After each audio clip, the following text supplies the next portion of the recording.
Madam Secretary, colleagues, ladies and gentlemen, I'm absolutely delighted to have this opportunity to introduce Professor Brenda Stevenson to give her inaugural lecture as the Hillary Rodham Clinton Professor of Women's History. Professor Stevenson was born and raised in Virginia and received her BA at the University of Virginia and her PhD at Yale. Before coming to Oxford, she held the Nicol Family Endowed Chair in the Department of History at UCLA, where she was also Professor of African American Studies, and she has chaired both departments. Brenda is a social historian whose work centers on gender, race, family, and social conflict in America and the Atlantic world from the colonial period to the late 20th century. Her doctoral dissertation became the powerful book, Life in Black and White, Family and Community in the Slave South. The book is a social history of Southern planter, enslaved, and free Black community and family life, in which she successfully challenged the prevailing view that enslaved families had a nuclear structure with a male head, documenting instead the prevalence of extended families and the frequency of matrifocality and matrilocality. Her next major work, The Contested Murder of Letitia Harlins, Justice, Gender, and the Origins of the LA Riots, challenged male-centered analyses of American race relations and race riots. In 2015, she published What is Slavery?, which surveys the history of human bondage in pre-modern societies and Black enslavement in the US, focusing on the voices of the enslaved. She also co-authored The Underground Railroad and edited the Journals of Charlotte Forte Gimke and the Encyclopedia of Black Women in America. She has received innumerable awards for her work. And when my colleagues and I decided to search the globe to find somebody to occupy the Hillary Rodham Clinton Chair in Women's History, we were looking for someone who could educate and inspire a whole new generation of historians around the world. In Brenda Stevenson, we found this and so much more. Tonight, she is going to speak to us on creating history at the intersection of gender, Jim Crow, and remembrance. Please join me in welcoming Professor Brenda Stevenson.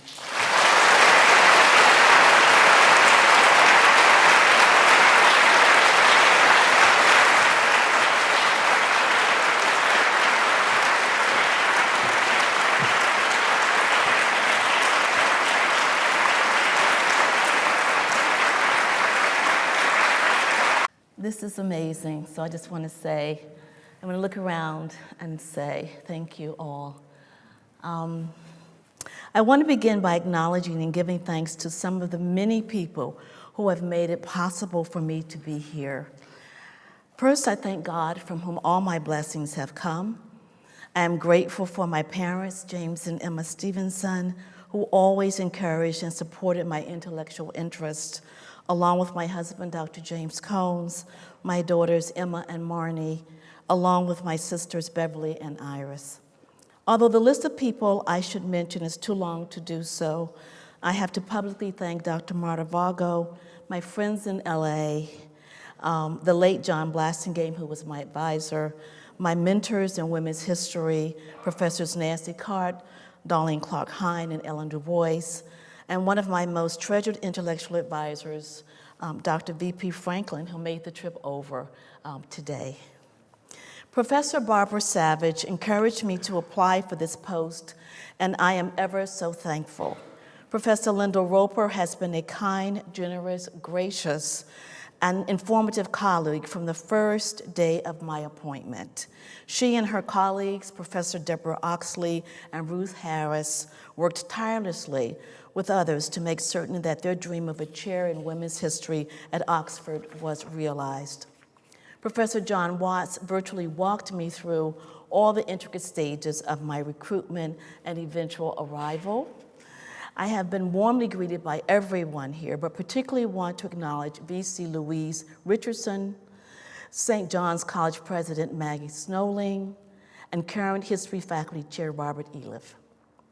I am so very honored to hold a chair named for Secretary Hillary Rodham Clinton. Words cannot fully express my admiration and gratitude for her contributions to society through her peerless leadership in my country, her global impact, and her enduring commitment to improve all of our lives. I thank her from the depth of my heart for her life's work and goodwill. Thank you all for being here today. As a social historian, one of the first lessons that I learned when trying to work my way through the truths, deceptions, and confusions overlaid in scattered sources and muffled voices is that women tell women's stories. My mother, I always liked to note, told me stories of our female ancestors that her mother had told to her. We speak, whisper, rhyme, joke, sing, hum, sew, embroider, quilt, weave, braid, and dance to and for our intimate audiences of daughters, friends, kin, and thankfully, sometimes to interviewers who record us, the bits and pieces of our own and of other women scabbed over histories, even daring sometimes to rip off the scab and let the blood drip, hoping it will touch someone like Susie Byrd. Susie Rosa Catherine Byrd, named for her two grandmothers, was born in the rural community of Keswick, located just 7 miles east of Thomas Jefferson's Monticello and in the heart of Virginia Hunt Country. Keswick was, in Susie Byrd's grandmother's time, home to many large plantations. Indeed, many still existed at the end of the 19th century, having swapped Black enslaved labor for Black sharecroppers. The name Byrd itself is no doubt a link between Susie's ancestral past and that of the Byrd slaveholding dynasty that dominated Virginia's plantation economy and politics almost from the time that William Byrd arrived in the colony from London in 1667. But I'm not here today to talk about those Byrds. I'm here to talk about a Black woman whose family probably was owned by the others and her lasting and influential work in constructing an archive that helped to revolutionize the parameters of what we could know about enslaved people's lives. For many U.S. citizens, the year of Susie Byrd's birth, 1899, at the cusp of a new century, elicited great enthusiasm and hope for the dawning of a better nation and world. Black people also held on to hope that the beginning of the 20th century would usher in much-needed change in their status and lives. But skepticism was justified. 1899 was just 3 years after prominent statistician Frederick L. Hoffman, in his book, The Race Traits and Tendencies of the American Negro, prophesied a bleak future of Black extinction and, more importantly, the Supreme Court's Plessy v. Ferguson ruling that made racial apartheid, also known as segregation, the law of the land. Even before the Plessy case, Jim Crow was commonplace not only in the U.S., but in its growing dominion in Cuba, Puerto Rico, Guam, the Philippines, Hawaii, etc. Just as chattel Black slavery was part of the bedrock of North American societies, legally, economically, culturally, socially, and politically, during the 2 centuries of British and European settlement and U.S. nation building, Jim Crow was a foundational structure of post-Reconstruction America and its quote-unquote colored empire. Indeed, Virginia was a touchstone of the Lost Cause movement, heralded by leading white influencers, including Senator John W. Daniel, who won his 2nd term in the year of Susie's birth. He did so, not coincidentally, in an election in which 90% of potential Black male voters and 100% of female voters, Black and otherwise, had been excluded. The end of the 19th century and beginning of the 20th were, without a doubt, a nadir in race relations in the U.S.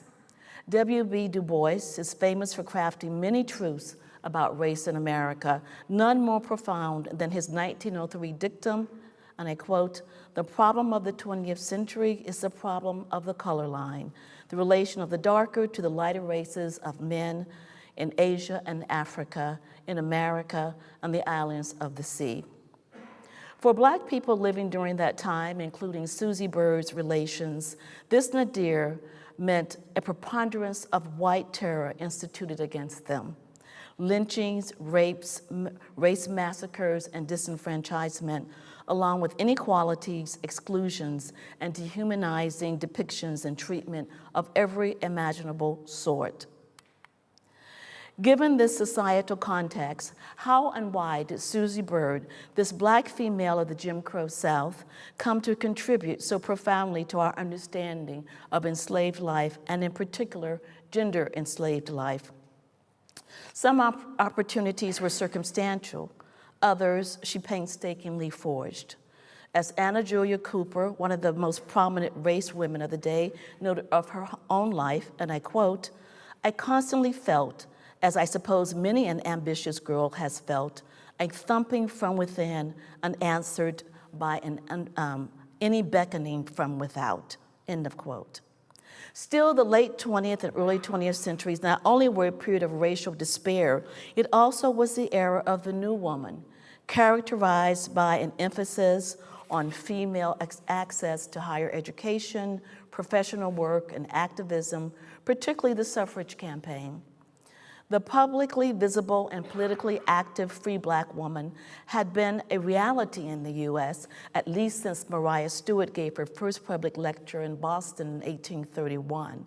Still, this reinvigorated embrace of female activism and visibility proved to be inspirational and advantageous across race and class lines. Important as well was the expansive national economy of the Gilded Age and Progressive era that brought industry, markets, and jobs across racial and gender boundaries to southern cities like Petersburg, Susie's eventual home. This period also witnessed the dawn of the New Negro, which signifies the birth of Black civil rights initiatives such as the Niagara Movement, the precursor of the NAACP. Black diasporic artistic production, none more renowned than the Harlem Renaissance, and of course, the cultural nationalism and self-determination realized so brilliantly in the public imagination that embraced Garveyism. The New Negro movement and Garveyism, although typically affiliated with northern urban Black life, activism, and intellectualism, also had tremendous sway in the Midwest and South. Both were inclusive of and supported by the Black Women's Club movement's political agenda and determination to lift as we climb. These phenomena intersected with, contextualized, and undergird Susie Byrd's developing ambitions and eventual influence. Her early years, however, were ones of multiple significant disruptions. The first were familial. Susie's parents separated when she was very young, and Willie, Susie's mother, took her from their home in Keswick to reside in the county seat of Charlottesville. The two initially lived with grandmother Catherine Conrad. The next major transition came quickly. Shortly after arriving, Susie's mother decided that the child should move to Petersburg without her. Willie relied on generations-old tradition, the extended Black family, when she asked her sister Rose and brother-in-law James to informally adopt Susie.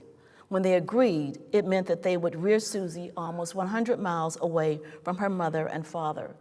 Still, Rose and James were Willie's only hope of providing material comfort, a better education, and prospects for Susie's future. The expectation for Susie, as for many migrants, whether unspoken or not, was that she would succeed in her environment and then be willing to help others in her family and community to get ahead. Willie's strategy for generational uplift was not atypical.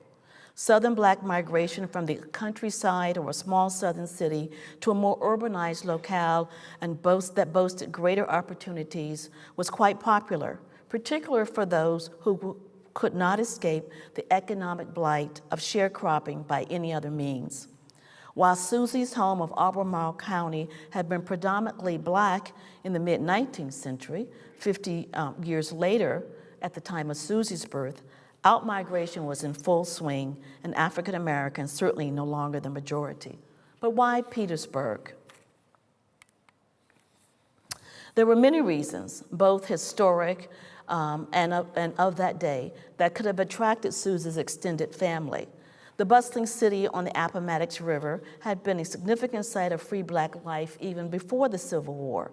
Likewise, freed Black people had relatively more opportunities for education and employment there afterwards. From the perspective of Black women, Petersburg also had traditions of opportunity and agency. More free Black household heads in the city before the war, for example, were female, or most of them. And these women controlled almost half of the property owned by their community. Many also worked in the local tobacco factories, entering the industrial era before others of their status. The local discourse on and praxis of Black freedom initiatives also were impressive. It included, for example, African colonization, with the underlying belief that the free Black people in Petersburg had the wherewithal to create a thriving, equitable society for themselves. As such, significant numbers of free Black men and women, many of them literate, skilled, and well-to-do, left Petersburg in the 1820s and 1830s as part of a nationalized movement to Liberia. Indeed, the first president of the independent nation of Liberia, Joseph Jenkins Roberts, arrived there from Petersburg in 1829. Jane Waring Roberts, his wife, also from Petersburg, became the African nation's first lady. Even in the years when Petersburg was known for its frequent slave sales, the sector of the Black population that was nominally free, including women, found strategies, both psychological and practically, to succeed. It was an important legacy that left a deep imprint on the post-Civil War community. By the turn of the 20th century, Petersburg was a New South brand industrialized city in full swing. Although relatively small when compared to the nearby state capital of Richmond, Petersburg benefited from the Gilded Age's culture of capital-driven industrial monopolies. Not surprisingly, the industry most important was tobacco manufacture, the golden leaf that had first made North America financially important to Britain and has sustained Virginia's economy for 3 centuries. Although Petersburg also could boast of the national luggage and domination of the national luggage and trunk industry, of important cotton textile plants, ironworks, and an impressive trade in locally grown peanuts and soybeans, tobacco ruled. It was in Petersburg that world-class tobacco factories that commanded a large portion of the national market flourished.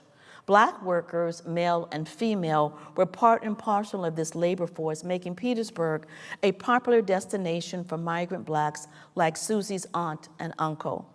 Indeed, by the end of the 19th century, 68% of all people employed in Petersburg, regardless of race, worked in its tobacco factories.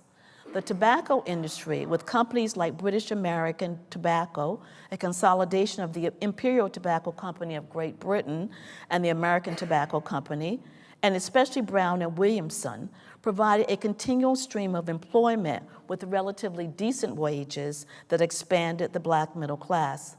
Black workers even formed their own union to have some insurance regarding their jobs, wages, and working conditions. And you see here union officers.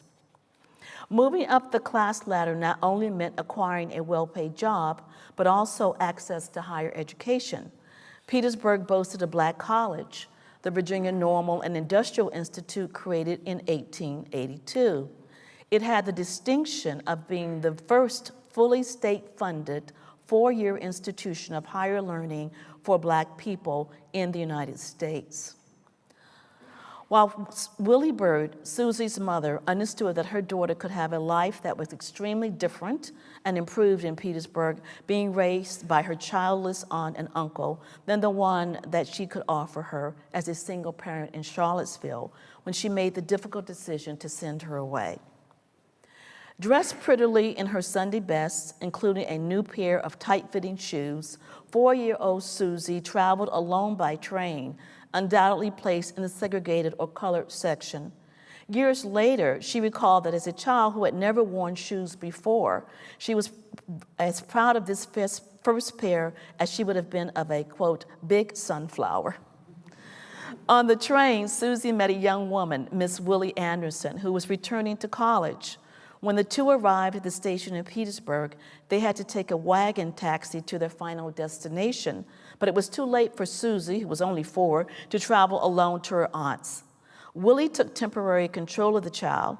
Susie grew quite a crowd at the Black College, with students wondering if the cute little girl was going to join them in their classes.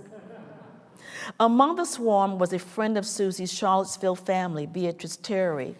Acting as Susie's fictive kin, Beatrice asked the dorm matron if Susie might stay with her over the night.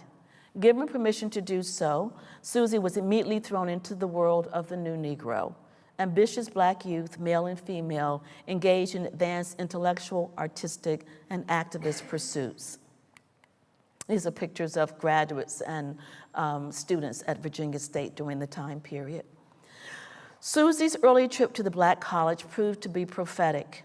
Aunt Rose immediately registered Susie in the local Black elementary school and in music classes. Formal education, as was the ownership of the pair of shoes, was a first for Susie. A precocious child, she skipped several grades, graduating from high school at the age of 12 and moving directly on to matriculate a 2-year course at the Black College, where she received a teacher's certificate in a field deemed necessary for any upwardly mobile young lady, home economics. While Susie went on to become a teacher in the local Black public schools, her own formal education did not end then. She soon was back at her studies, spending much of the next decade enrolled in summer school courses, both at her alma mater of Virginia State, as well as Hampton Institute, and at an extension, a segregated extension for Black students from the College of William and Mary. There she focused on pedagogy as well as social work. Susie Byrd's teaching career introduced her to most of the area's Black residents. She held posts in many of the local segregated schools, from the one-room country school of Dinwiddie County to the well-regarded Peabody High School, which had also been her alma mater, and the local adult night school. She served as assistant principal and principal at many of the places where she taught. Her work and service gained Byrd the attention and support of pupils, parents, and the local Black middle class, whom she routinely turned to for financial and material support of her typically underfunded classrooms. As a teacher, one of the very few professions available to educated Black women in the Jim Crow South, Susie too was regarded as part of that Black middle class. It was a status that came with both public and private responsibilities of respectability. Susie had to follow gendered, racialized, and class rules of decorum. Publicly, at least, it was a status and responsibility that she wholeheartedly embraced, especially the service to her community. Susie was active in local civic efforts through her volunteer leadership work in churches and Sunday schools, and her membership in Daughter Elk Temple 109, the sister club to the local Black Elks. She also was a member of the local NAACP, the Business League, and the local literary and self-help clubs. Indeed, Susie was so active in establishing and supporting the local literary society that the club was named for her, the Susie Byrd Literary Club. Everywhere there was a need for a Black woman to fill the gap in her community, Susie seemed to be there, picking up the torch. At Zion Baptist Church, where she was a member, she taught Sunday school, was its treasurer, pianist, organist, and choir member. She served as his children's beach matron at Petersburg segregated Wilcox Lake Beach in the summers. Always proud of her domestic skills as a token of her femininity and talents, she entered and won the city's baking contest, sponsored by Fleischmann Yeast. Yes, she was everywhere. She also helped the ill in her community, volunteering as a nurse for the Red Cross during the 1917 influenza epidemic. She taught her students to take great pride in their work, to aim for perfection. They obliged her by winning county fair first ribbons for art and sewing over multiple years. But her life was far from perfect, and the expectation, both internal and external, that she always do more must have felt daunting, if not outright oppressive, at times. Money was always tight. No teacher received a generous salary. The profession was, after all, mostly female. Southern teachers were paid poorly in comparison to the national average. Southern Black teachers were the poorest paid of all, and the women earned less than the men. Census records indicate that as a young teacher, Susie at least once supplemented her income by working as a maid and cook for a local white family. At another time, when she had her own home or was buying it, she took in boarders, one widowed Marie Parkman, who was employed in the local factory. Likewise, everything she accomplished or failed at was deeply linked to the societal norms and expectations that regulated race and gender.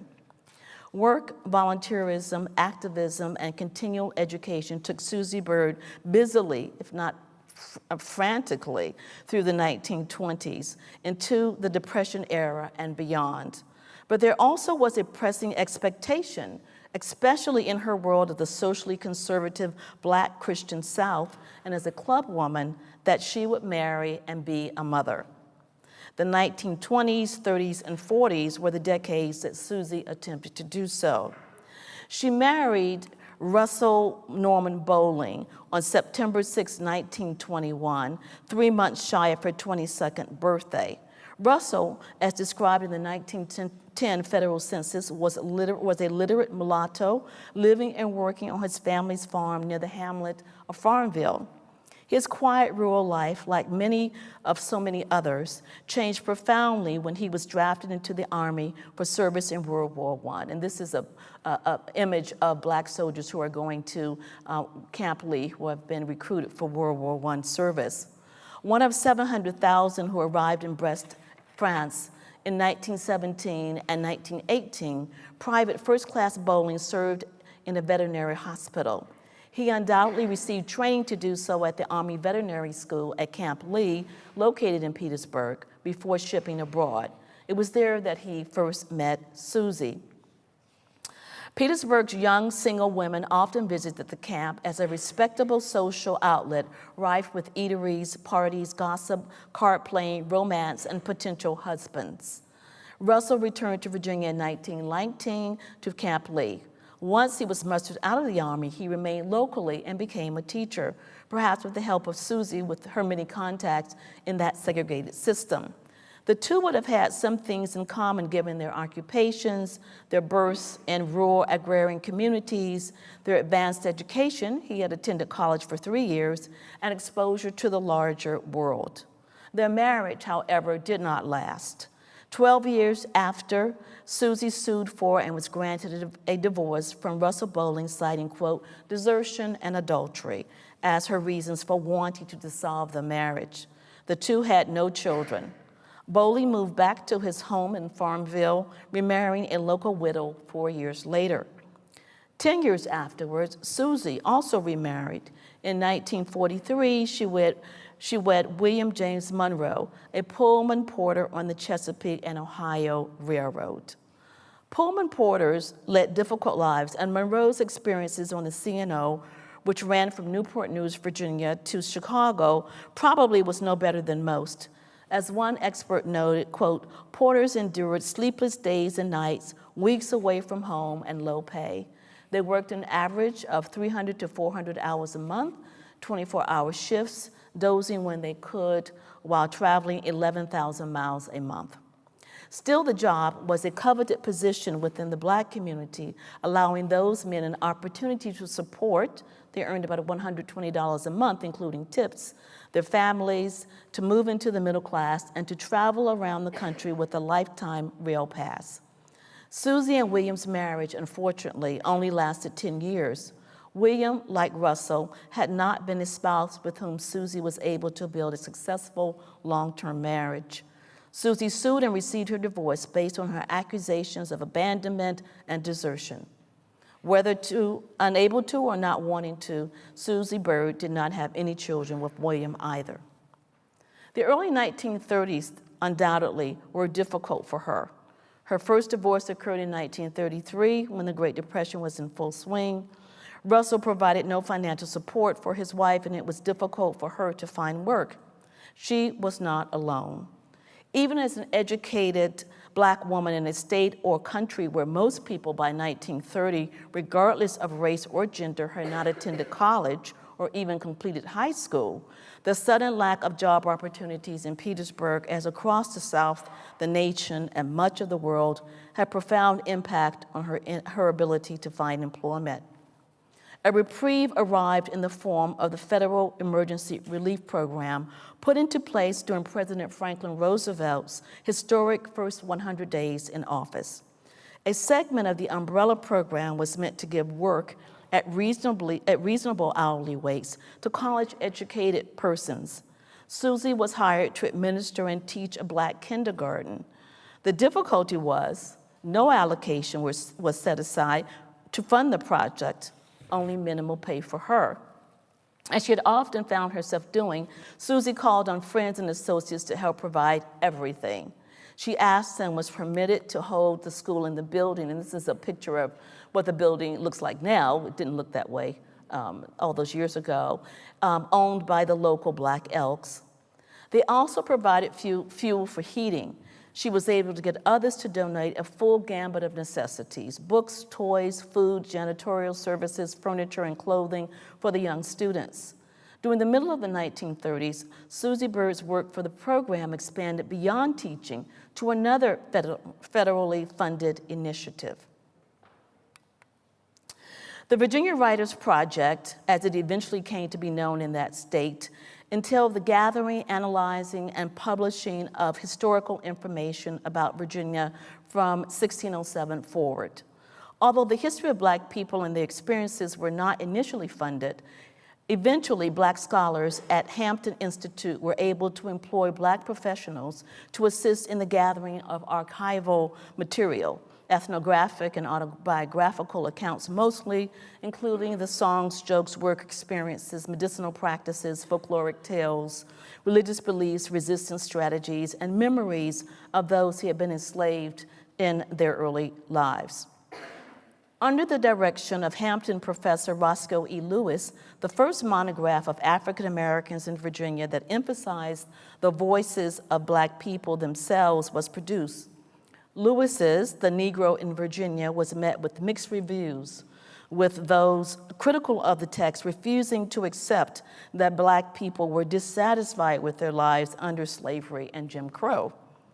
The popular American narrative regarding slavery was that it was a positive, paternalistic institution that had civilized Black people and made them industrious and Christian, while providing adequate food, clothing, and shelter as payment for their labor.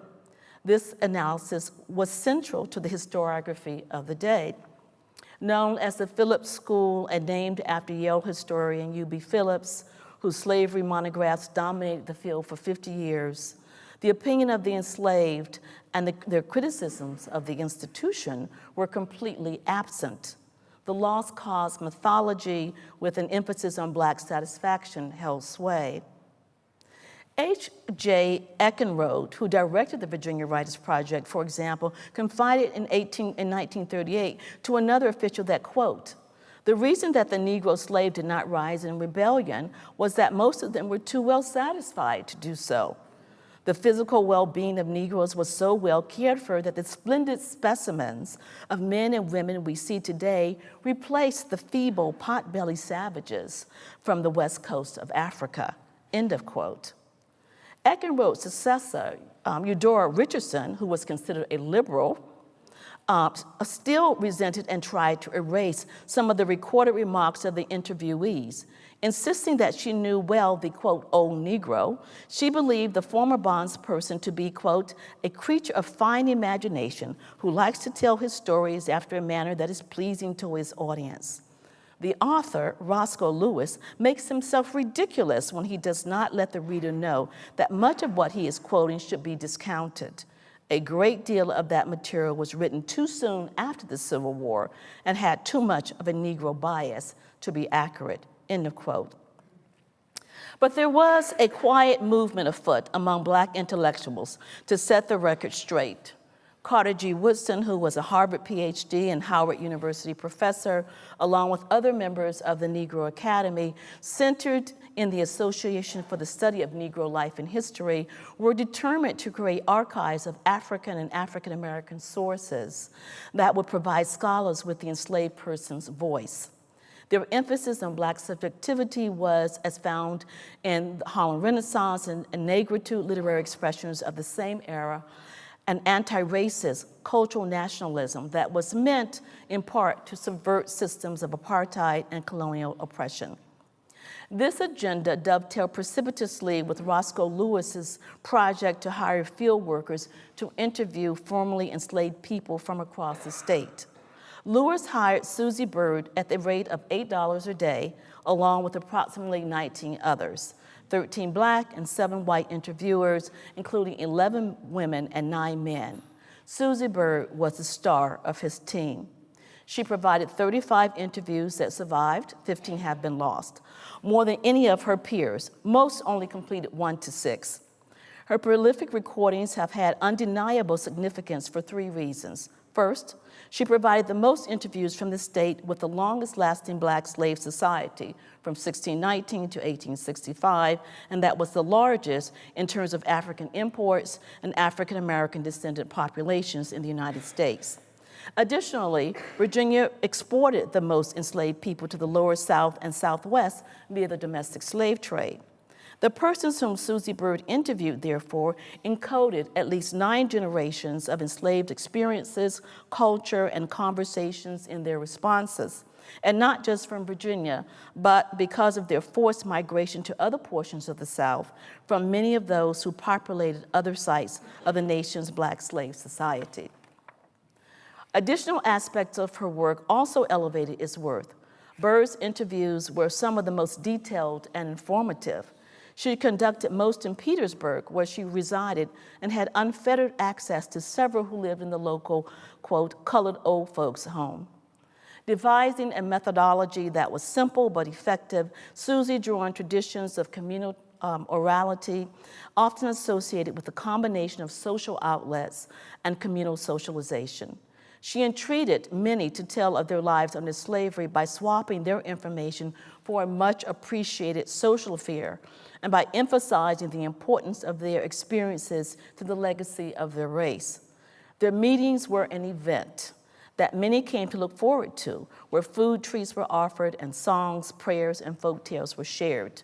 Word of mouth of Miss Sue and her desire to listen to them, another treat for many, spread throughout their community, and many were ready and willing to participate when she finally reached them at their homes or on invitation to hers. Some were reticent to tell her, quote, all that they knew, with memories they believed were too painful or shameful to speak. And these are some of the images of the people whom she interviewed. A few were suspicious of her efforts, perhaps afraid that local whites might learn of their criticisms of the slave regime and retaliate. At least one person believed that she should be paid for her knowledge. Even though Susie represented a different class of Black folk than those whom she visited, the cultural and economic boundaries that some club women insisted upon in their efforts at performing Black respectability did not seep much into Byrd's encounters. She was one of them, not only because she had been raised among them, but also because her family had had the same experiences as theirs. She felt and expressed no shame or need to repress their memories. Equally important, many of these people wanted their lives to be exposed and lessons learned about what they had contributed and survived as a way to honor their past and to prepare their youth for their futures. Their publicized memories also might give them the opportunity to gain some greater governmental relief during the Depression. After all, they had never received payment or reparations for the labor that they had performed, the losses they suffered, or the brutality they endured. Elderly, poor, and not in good health, this last generation of enslaved Black people suffered mightily during the lingering economic downturn. Segregation and discrimination as ever meant that the Depression impacted their lives more negatively than others. Thankful that someone had taken notice of the significance of their history, they offered Susie holy and communal affirmations for her work. One prayed, for example, and this is the picture of Israel Massey, who actually had this prayer, quote, "Heavenly Master Jesus, give this lady strength and power to write this great history book. Let this be the greatest book next to your Bible for us colored people," end of quote. Another was so thankful that, quote, "God done spared a few of us to tell the tale." They were also invested in Susie preserving their history accurately. More than one snapped back at her when she seemed to doubt their recounting of events. Quote, "This ain't no lie, baby. This I'm telling you is true," one insisted. That truth included not only criticism of whites, of which there were many, plenty, but also of those Black people enslaved alongside them who did not behave appropriately within the context of their communal prescriptions, particularly those who exposed acts of Black fugitivity. The former bondspeople's enthusiasm for and insistence on their histories being recorded emboldened Susie to seek additional accounts outside of Petersburg to augment her contributions. She traveled by train to interview others across the state, covering areas in coastal and Piedmont Virginia, as well as the Shenandoah Valley. Most importantly, for those scholars like myself, whose work centers on enslaved girls and women, Susie Byrd's informants were predominantly female, 22 of the 35 with whom she conversed. But it was not just that Byrd interviewed many women about their lives and those around them. She also was able to draw out important details about enslaved women's lives from the 13 men whom she questioned.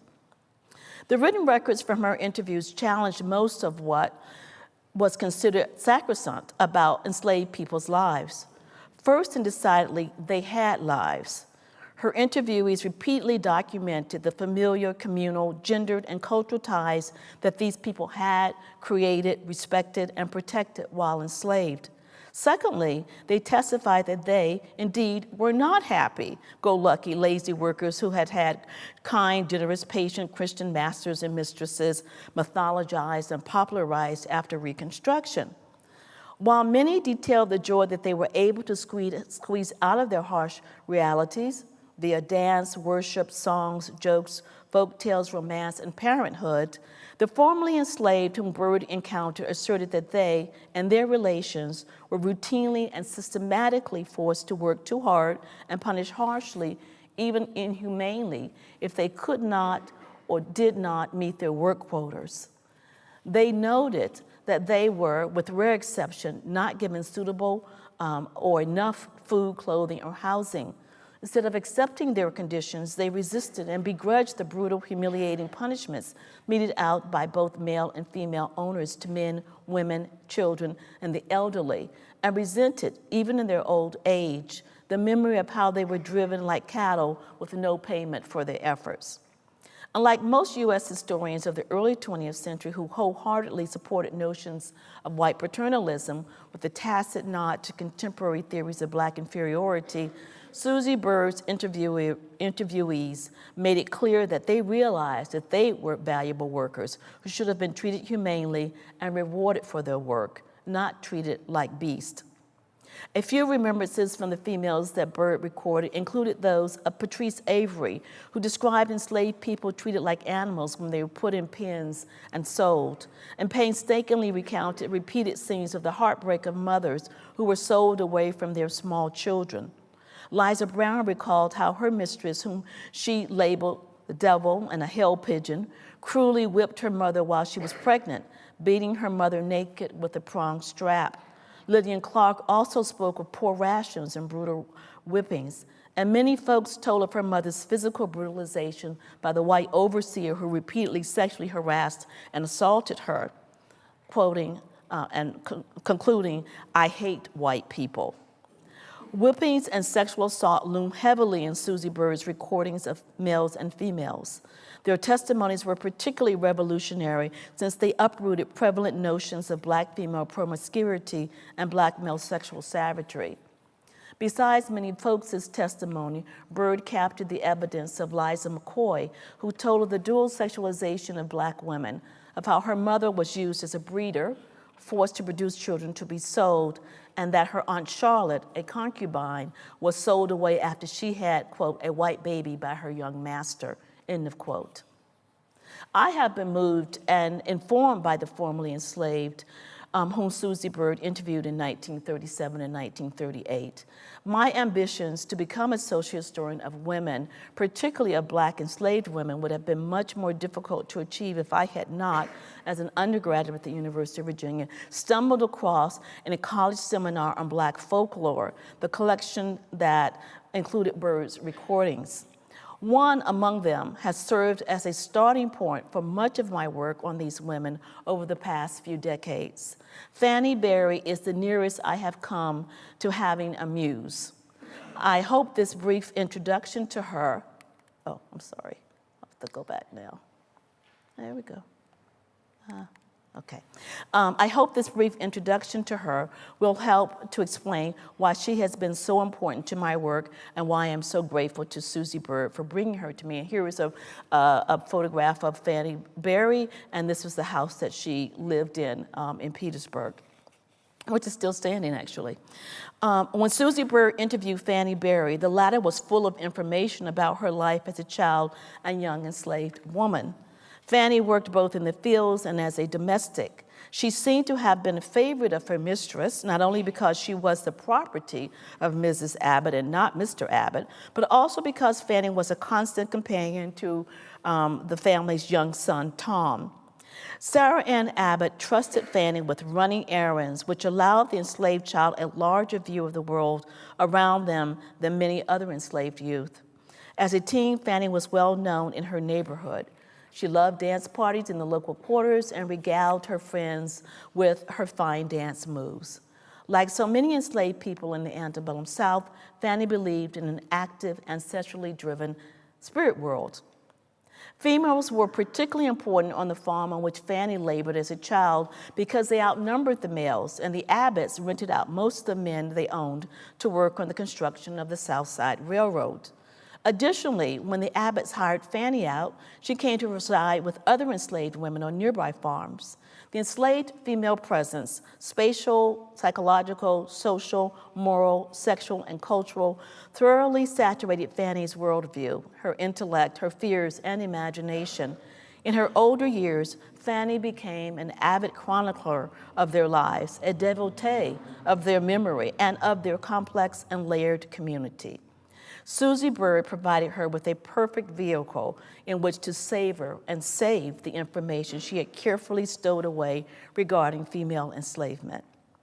So the historical text comprising the interview with Fannie Berry, actually there were several interviews, gave as a 96-year-old woman, is an important descriptive narrative of female identity, community, morality, and idealism among enslaved people in the pre-Civil War South. Crisscrossing the persons, events, and attitudes which were part of her life, Berry presented Susie Byrd not only with her own story, but also with an array of stories detailing the paramount aspects of the lives of other girls and women whom she had known. Fannie told of the courageous and clever Mammy Lou, who hid a self-emancipated man being chased by patrollers between her legs and under her quilt. Her Mammy Lou symbolized some of enslaved women's most vital contributions to their families and communities, their ability to give life, their protective, maternal nature, their domestic productivity in the form of the quilt, and their feminine sexuality between her legs. But Fannie Berry's narratives hardly stopped with Mammy Lou. There also was Aunt Nellie, who chose to die by suicide rather than endure another brutal beating. Rachel, who managed to find her way back to her family after being stolen and illegally sold. The secretive Polly, who kept her free Black husband hidden in her cabin root cellar. The child Daphne, who, after general emancipation, chose to live with her former master and mistress, who she then considered her parents, rather than her own or her born family. Berry even discussed white women, most eagerly her consistently compromised slave mistress, Miss Sarah Ann Abbott, who became, in Fannie's telling, a perfect paradox of her time, place, and gender. To quote Fannie directly, Miss Sarah Ann was a fine woman, even if she was a slaveholder, end of quote. There were many iconic female portrayals in Berry's account. Her intertextualization of their diverse biographies provided me with a rich source of information about Southern female communities. They projected essential themes that collectively pointed to vital aspects of enslaved women's behavioral conventions: self-reliance, self-determination, communal respect, maternal sacrifice, and resistance. She spoke to the absolute importance of their existence in their families, their communities, and the larger Southern society. No one was more important in her recollections than Suki. All right. So Suki was the Abbott's house slave who Berry tells Susie Byrd Mr. Abbott was always trying to, quote, make his gal, end of quote. One day while Suki was in the kitchen making soap, Mr. Abbott tried to sexually assault her. He first pulled her dress down and then tried to push her onto the floor. Then, according to Berry, quote, that black gal got mad. She took and punched old Massa and made him break loose, and then she gave him a shove and pushed his hind parts down in a hot pot of soap. Soap was near to boiling, and it burnt him near to death.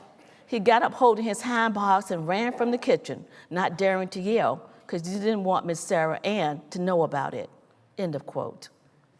A few days later, Mr. Abbott took Suki to the slave market to sell. She again faced sexual abuse and physical invasion as potential buyers stared, poked, and pinched her and checked to see the soundness of her teeth. According to Fannie, Suki got mad again. Standing on the block, quote, she pulled her dress up and told those traders to look and see if they could find any teeth down there. Massa never did bother slave gals no more, Berry added with relish. Many witnesses at the slave market in Petersburg that day no doubt thought Suki vulgar and promiscuous. Not surprisingly, Fannie Berry, a woman who could attest to the kind of rage which emerged with the attempts to assault, dehumanize slave women that Suki had withstood, concluded something altogether different. Suki, after all, had exacted a high price from her master and the slave trader. True, she lost her friends when Mr. Abbott sold her in retaliation for her resistance, but she still managed to deny her owner his supposed right to claim her sexual being. She also demanded that her new buyers see her for what she was, a woman, not just a new work animal whose value could be assessed by looking at its teeth. And Suki, of course, lived on in the oral documents of Fannie, who passed them on to Susie Byrd. It was Fannie's duty and desire, her narrative voice projects, to historicize Black women in slavery. Indeed, Fannie was so wedded to her chosen role as a purposeful biographer of these women that she fought for recognition as such. When Susie Byrd questioned her on one point, the elderly woman snapped back and, quote, how come I don't remember? Don't tell me I don't, because I do. I don't care if it's been 1,000 years. I know what Master said, and it's as fresh as it was that day in my mind. In conclusion, Susie Rosie Catherine Byrd outlived some of the trappings of Jim Crow, but just. She died in 1960, 6 years after Brown versus the Board of Education that would eventually mean the integration of schools, although parts of Virginia held out until 1969, and only 4 years before the Civil Rights Act that made it federal law not to discriminate based on race, color, sex, religion, or national order. In Petersburg, her friends, fellow church members, colleagues, and a new generation of young activists centered their attention on Black access to the local library, which was racially segregated, the traditional public archive. They sat in, were arrested, held marches and prayer vigils, and hosted Martin Luther King in their efforts. Change was blowing in the wind, and Susie Byrd could be proud of her contribution to it. Of course, it would be another decade before the legal and social changes that were eroding America's apartheid system would begin to be embraced by scholars at major research universities. When those intellectuals sought to, quote, revise the Phillips School of the history of slavery in the U.S. South, and indeed throughout the Americas, they turned to an archive that Susie Byrd had helped to construct. Those beginning to write about Black enslaved women as distinct from men did so as well. We still gratefully turn to her archival work today. Thank you.